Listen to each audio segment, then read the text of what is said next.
Hello everyone. Today we will discuss about chapter Biological Classification of class 11. In this chapter today we will cover topic Monera. Let's start. Biological classification. Now what do you understand by biological classification? That means classify all the living things into groups. When we say bio means living things. So in this chapter we will learn about classification of living things. Let's talk about the first scientist who gave the classification is Aristotle. So he was the first earliest to attempt more scientific basis for classification of organism. He classified plants to tree, shrubs, and herbs, and animals into two groups, that with red blood and without red blood. So, if we talk about animals, they are divided into two, red bloods and no red bloods. So, for red blood comes mammals, lizards, birds, fishes. And if we talk about no red blood, then hard bodied and soft bodied. If we talk about hard bodied, then the example will be insects. If we talk about soft bodied, then again it is further divided into shell and no shell. For shell, the example will be shellfish and no shell will be jellyfish. After Aristotle, two kingdom classification was given by Linnaeus in 1758. This system classifies organisms into two kingdoms, Plantae and Animalia. Now he gave two kingdom classification. All living organisms were divided into kingdom Plantae and kingdom Animalia. There were some drawbacks of two kingdom classification also. So here are the drawbacks. First, the prokaryotes, bacteria, cyanobacteria, and eukaryotes, fungi, mosses, fern, gymnosperm, and angiosperm, were included under plants based on the presence of cell wall. But they were widely different in other features. So this was the first drawback that all the prokaryotes and eukaryotes, fungi, mosses, fern, they were all included in the kingdom Plantae. Second, it included unicellular and multicellular organisms in the same group. So, all the unicellular and multicellular organisms were grouped into same. Third, it did not differentiate between heterotrophic fungi and autotrophic green plant. Fungi have chitin cell wall while the green plant has cellulose cell wall. So this was the difference between the fungi and the green plant. But here the classification was the same. So these were the three drawbacks which was for two kingdom classification. After that, five kingdom classification came into studies and it was proposed by R.H. Whittaker in 1969. It includes Monera, Protista, fungi, Plantae, and Animalia. This kingdom classification is very important. This classification is based on cell wall, cell structure, thallus organization, mode of nutrition, reproduction, and phylogenetic relationships. So here the organisms were divided into five kingdom classification. First, kingdom Monera, second, kingdom Protista, third, kingdom Fungi, fourth, kingdom Plantae, and fifth is kingdom Animalia. So this five kingdom classification is very important and it was proposed by R.H. Whittaker in 1969. So here are the characteristics of five kingdom classification, how it was done.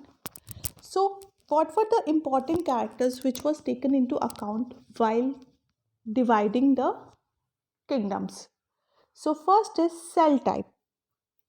If we talk about Monera, it is prokaryotic, Protista is eukaryotic, fungi is eukaryotic, and Plantae, Animalia all are eukaryotic. Let's talk about cell wall. If we talk about Monera, it is non-cellulosic polysaccharides plus it is made up of polysaccharides and amino acids. If we talk about Protista, in some it is present, in some it is absent. If we talk about fungi, cell wall is present and it is made up of chitin and polysaccharides.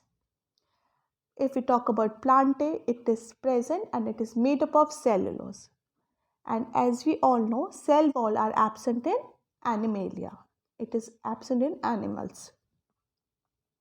Third characteristics which was taken was nuclear membrane. As we all know, Monera is a prokaryotic, so nuclear membrane is absent. Protista is eukaryote, that means nuclear membrane will be there. So from Protista to Animalia, the nuclear membrane is present. Now let's talk about fourth characteristics which was taken is body organization. In Monera, it is cellular. Protista, again it is cellular. Fungi, it is multicellular and it has loose tissue. If we talk about Plantae, it has tissue system, it has organ system.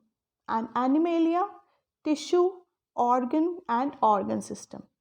And hierarchy is maintained. Now mode of nutrition. The last characteristics was mode of nutrition. If we talk about Monera, it is autotrophic, photosynthetic and chemosynthetic and heterotrophic. If we talk about Protista, it is autotrophic, which include photosynthetic also and heterotrophic. Fungi is heterotrophic.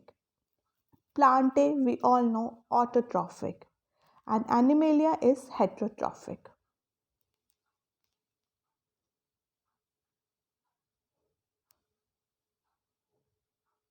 Now let's talk about kingdom Monera, which include bacteria. Kingdom Monera. In this kingdom, bacteria are most abundant microorganisms. Hundreds of bacteria are present in handful of soil. So you know bacteria are the small structures which you cannot see with your naked eyes, and they are microorganisms which are present abundantly. They also live in extreme habits such as hot springs, desert, snow and deep seas. And many of them are parasites. Now, on the basis of their shape, the bacteria are of four types. Coccus is spherical. You can see spherical. Next, Bacillus is rod shaped. So you can see the rod shaped bacteria. Third, Vibrio is comma shaped. So you can see the comma shaped. Fourth is Spirillum, that is spiral. So here are the examples of the bacteria which are given, and on the basis of their shapes, the bacteria are divided into four parts, four types.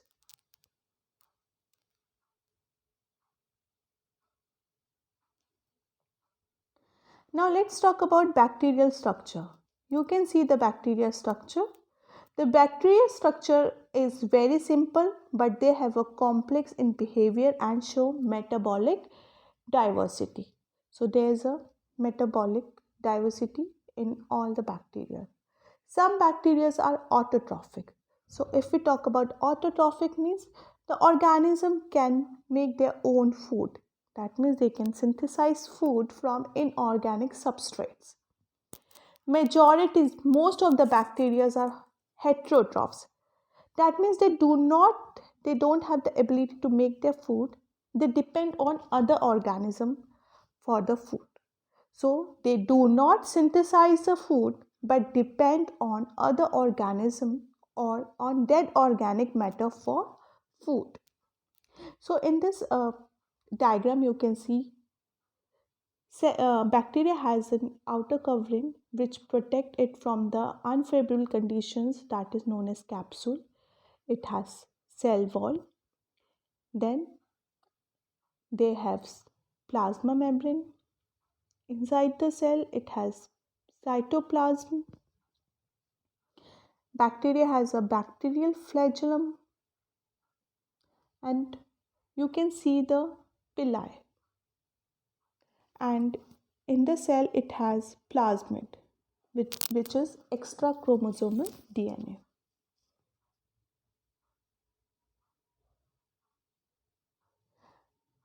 Now, classification. Here, bacteria are divided into archaebacteria and eubacteria.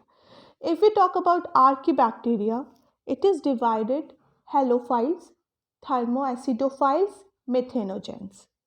And if we talk about eubacteria, it is divided into autotrophs and heterotrophs. Again, autotrophs are divided into two: photosynthetic autotrophs and chemosynthetic autotrophs. Here, heterotrophs again further divided into parasitic and saprophytic.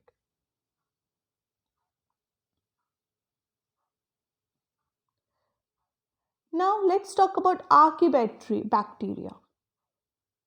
They live in harsh habitats such as extreme salty areas. So the bacteria which live in salty areas, they are known as halophiles. The one who lives in hot springs, they are known as thermoacidophiles. And the one who lives in marshy areas, they are known as methanogens. Archaebacteria have a different cell wall structure for their survival in extreme conditions. So they have different cell wall structure. Methanogens are present in guts of ruminant animals, cow, buffalo, and they produce methane biogas from the dung of this animal. So this is very important, that where you can find methanogens, mostly methanogens are present in the guts of ruminant animals like cow, buffalo, and due to this they are able to produce methane gas, which is used as biogas from the dung of these animals.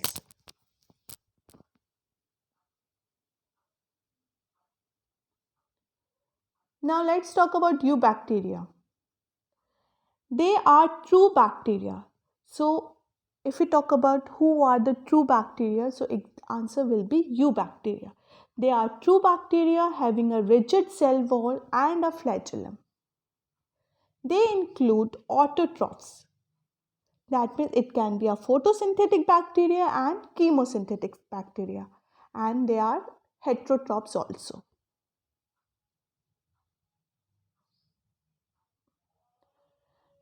Now photosynthetic autotrophs. Example will be cyanobacteria.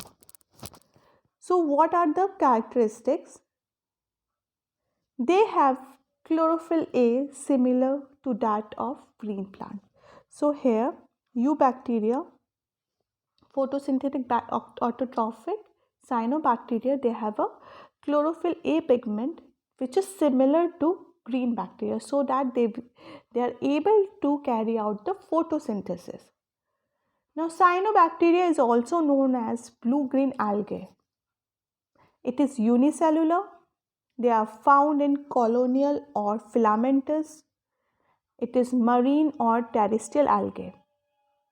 The colonies are generally surrounded by a gelatin sheet. So you can see here in this Anabena, it is surrounded by a gelatin. So you can see the colonies which is surrounded by a gelatin sheet.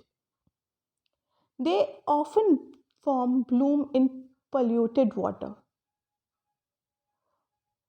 Some of them fix atmospheric nitrogen into specialized cells called heterocyst. An example will be nostoc or anabena. So you can see the example of nostoc, and you can see the figure anabena. These are bacteria which are able to fix atmospheric nitrogen into their specialized cells, which is known as heterocyst.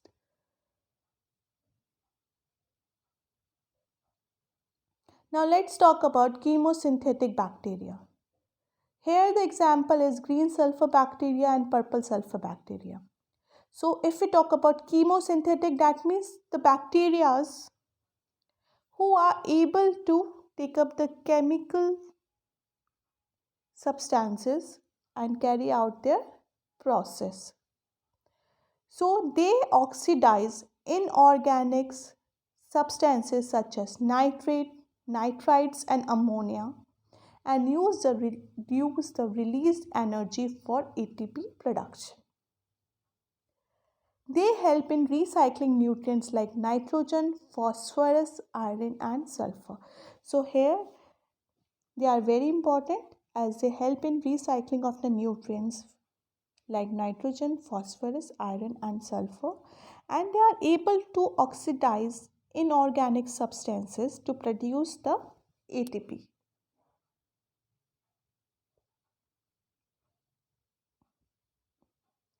Now let's talk about heterotrophic bacteria. Heterotrophic bacteria, heterotrophic means they are dependent on other for nutrition. So they are the most abundant in nature and majority of them are decomposers. So decomposers are the one who take nutrition from dead organic matter.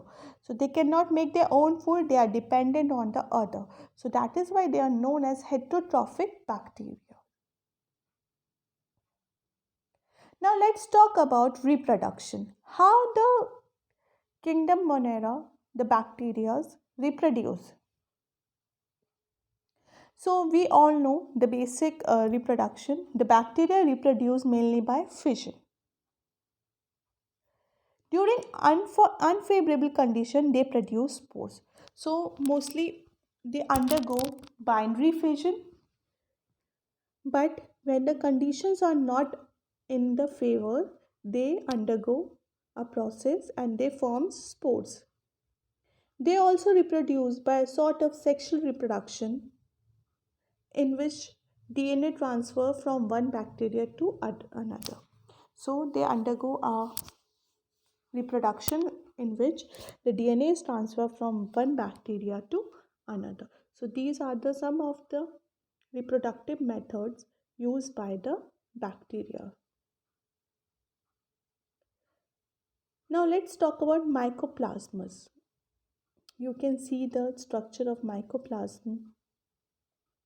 So what are these mycoplasma? They are the organisms without a cell wall. So this is important. It can be asked ki what are the organisms, name the organisms without a cell wall. And they are the smallest living cells known. They can survive without oxygen also. So what is the special features of mycoplasma? First, they are without cell wall. Second, they can survive without oxygen also. And they are, many of them are pathogenic in animals and plant. Pathogenic means who can make the organism sick.